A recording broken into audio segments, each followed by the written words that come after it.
Yeah, leo ni what is today? Today is Friday 5th August 2022. Hii ndio video yangu ya mwisho kumake, ndio tuingie video ingine. Nitakuwa na make tutakuwa tushajua president wetu nani, either ni Wajakoya, Raila Odinga ama ni William Ruto ama ni I don't know, ni Isaac Mwaura, I don't know wewe jamaa mwingine anaitwa nani, lakini tutakuwa tumejua. So leo ni Friday 5th, tungali na Saturday, Sunday, Monday, alafu Tuesday 9th. So it is 3 days to election. Final rallies here, all politicians or all aspirants from presidential, governor, senator, women representatives, member of parliament, county assemblies, member of county assemblies. So last rally yenye inafaa hold what itakuwa on tomorrow, that will be on 6th. So watu watulie 7th, 8th, 9th, then 10th. No, 7th, 8th, then 9th. Watu waingie kuvote. But kitu yenye tumeona for the last, ilianza this week. When was that? Was it on Tuesday or Wednesday?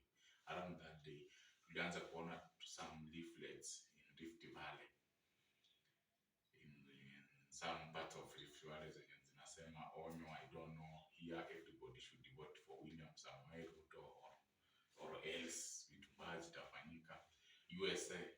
US Embassy in Kenya issued an advisory to their citizens that Kisumu sijui itakuwaje. I don't understand. Advisory watu wenye wana travel to Kisumu wakwe more careful, wasi-interact na watu sana. So since 2000 and in every election Kenya mpaka tukwe those tension between candidates, between tribes, between individuals, between politicians themselves, between colleagues, mpaka kukuwa na that tension every election cycle in Kenya. That's why saizi Ministry for Interior na Ministry for what and National Cohesion and Integration Commission, they are on high alert again. DPP, Director of Public Prosecution, ametoa namba yenye watu wanaweza reach to in case of aone watu wenye wana incite other people against other tribes or other communities against other communities or other certain people against certain people, hustlers na dynasty, Wakikuyu, Wajalo, Wakisii, Wanandi. So kumekuwa na hiyo tension, but kitu yenye mimi na hope na nataka especially youth wanatumikaga vizuri, wanatumikiwanga vibaya na politician during the election period, whereby they are being incited to evict other people or destroy property or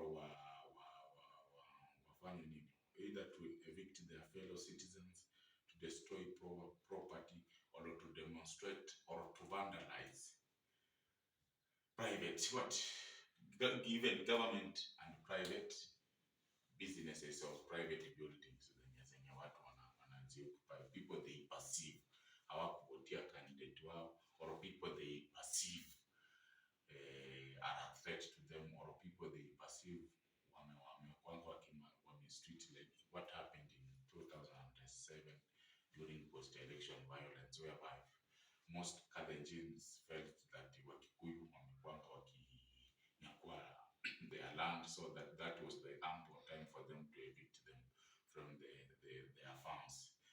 Wajalo, they felt that like Kibaki Amerik, that's why they did whatever they did in Nairobi, and the government itself used the state machinery, the police, the KDF, the DCI, the anti-riot police, the GSU, to even to maim, to kill, and even to intimidate, to influence, and even to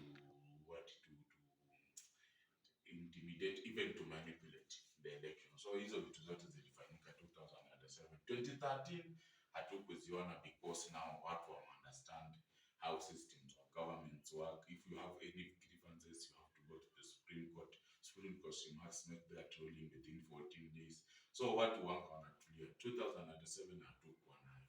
2017 tulienda, Raila alienda into Supreme Court. Supreme Court can nullify election, and it all starts with the IEBC. IEBC must make sure that Kenyans have confidence in this independent, in their commission, whereby there should be free, fair,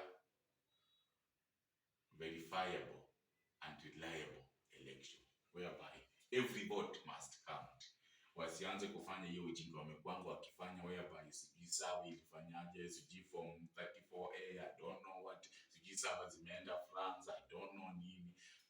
Tunaanza kuona some commissioners, important IEBC commissioners being kidnapped. Tunaanza kuona whatever, all those things they did in 2017 should not repeat themselves, because this country is bigger than any individual, and this country must remain stable even after elections and even in future election, whereby there is some predictability and some stability, both economically, socially and politically hapa Kenya. So leo tu hii video nilikuwa nataka ni address wale youth. Youth ni wale watu wako between 18 and 35 years. Hao ndio wanatumikiwa vibaya na politicians.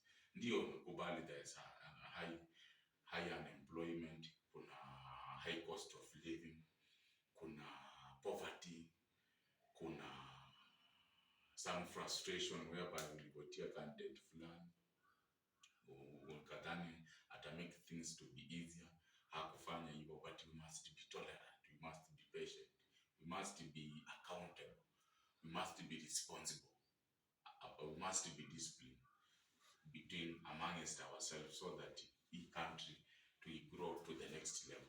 So vile wanaenda election hivi, I'm 100% sure that some people watafeel they were rigged out, wengine watafeel election haikuwa fair, wengine watafeel they have been the voters were suppressed, wengine watafeel election process was not followed according to the law. So kutakuwa na those feelings, because I know these politicians have really invested a lot of millions, but hizo millions tuwaulize zinatoka wapi, whereby their salaries, they are earning, most of them are earning less than 1 million per month. But you see the amount of money they have been spending on campaign trail, they are ranked into billions, even sometimes 20 trillion. So kama politician atatoka huko aseme have been rigged out or voters were suppressed, inafaa collect evidence within 7 days, file hiyo kesi in any court of law, so that apeleke hizo grievances zake to the judges, the judges waangalie evidence yenye itakuwa presented, na kama wata feel that either IEBC haikufollow the due process, or voters were suppressed, or state machineries were used to intimidate, to influence, or to manipulate election process, so atapewa another chance, twende to another election. That there was that case in 2017. So right from member of county assemblies, women representative, member of parliaments, senators and governors, all the way to the presidential candidates. So wasikuja wakusanya wapatie 1,000, 2,000, 3,000, ati let's go and riot, let's go and do whatever we are going to do to destroy property because one individual lose the election, or one individual was not declared the winner.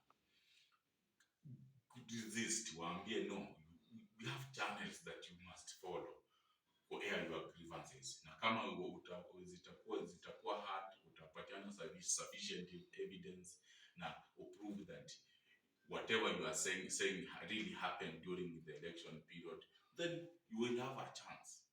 Maybe court it and nullify that election and you go for the rerun. But usikubali huyo politician. We the youth should not accept that politician to use us for their own selfish interest or for their political mileage. So hiyo ndio that is what I wanted just to talk today about, because saizi kila mtu ajui, everybody is anxious, ajui what will happen after 9th, what nini itafanyika. But huyo politician kama anataka kwenda riot, aende pe na familia yake na watoto wake, asikuje incite hata wanunue na 1,000, 2,000, 5,000 aweke kwa group. At the end of the day, you should remember, in this world you are alone.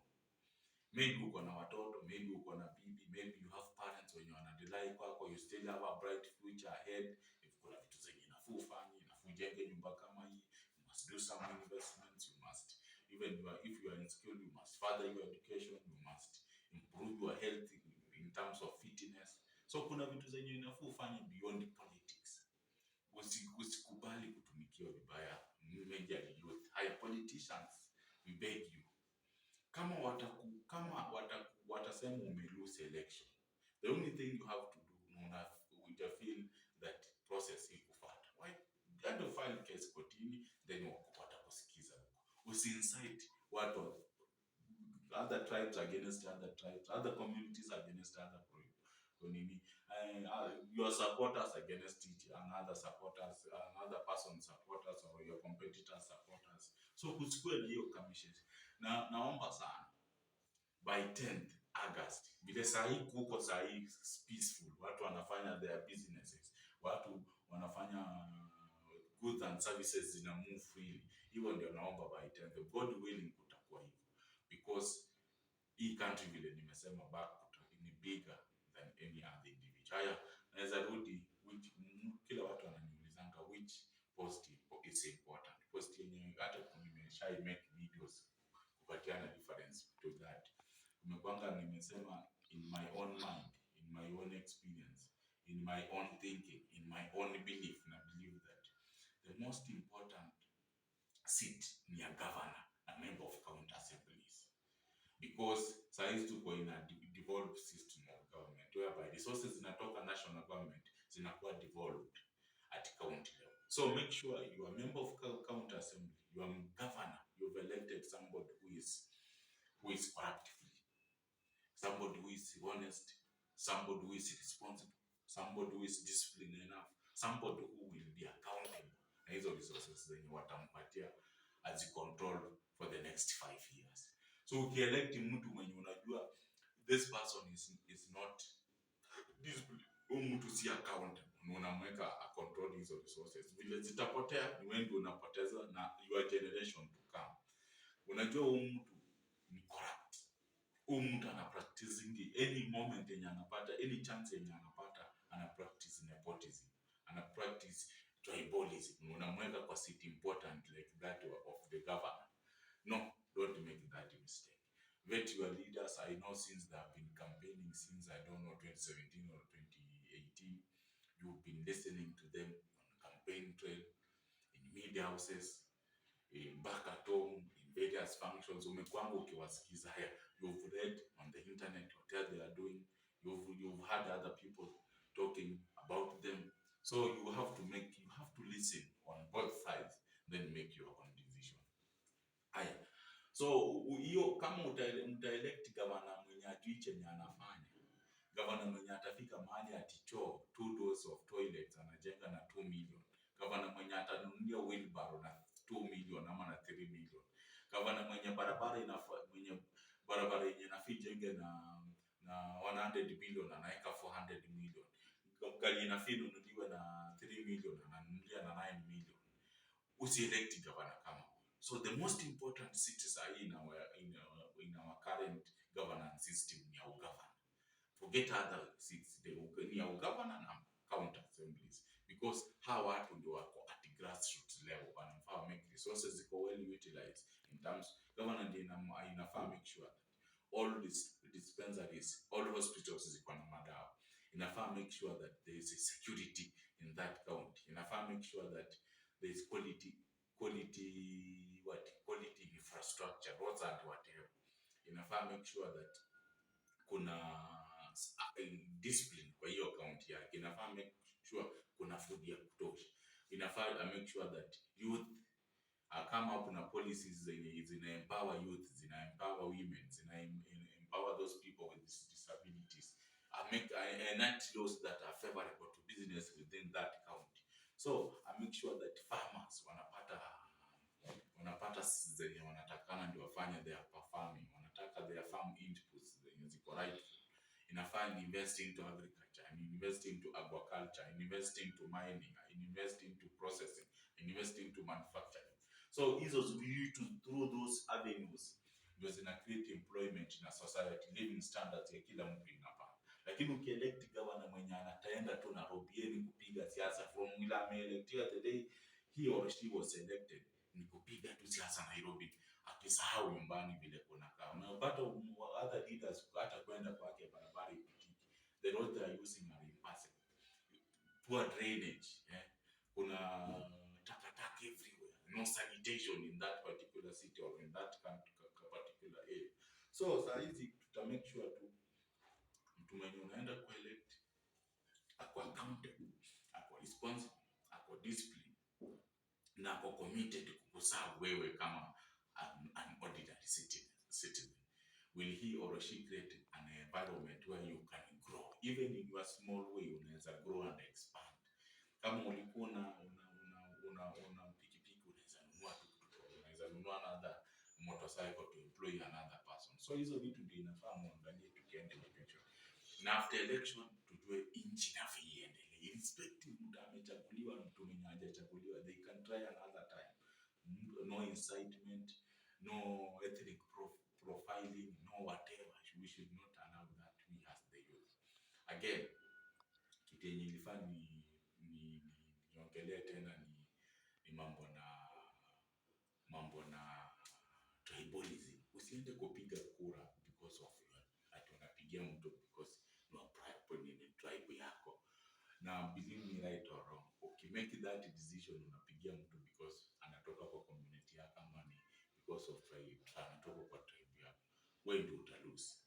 When key projects zenye yafaa zikuwe implemented in your area, mtu anajua hata nikikula hizi pesa hao watu hakuna chenye watafanya. Pesa zenye yafaa zikuje ziende kwa mining, zinafaa ziende kwa construction, zinafaa ziende kwa health. They see from that money through government agencies and then zinapotea. So let there be peace. We have Kenya is bigger than any politician, any individual.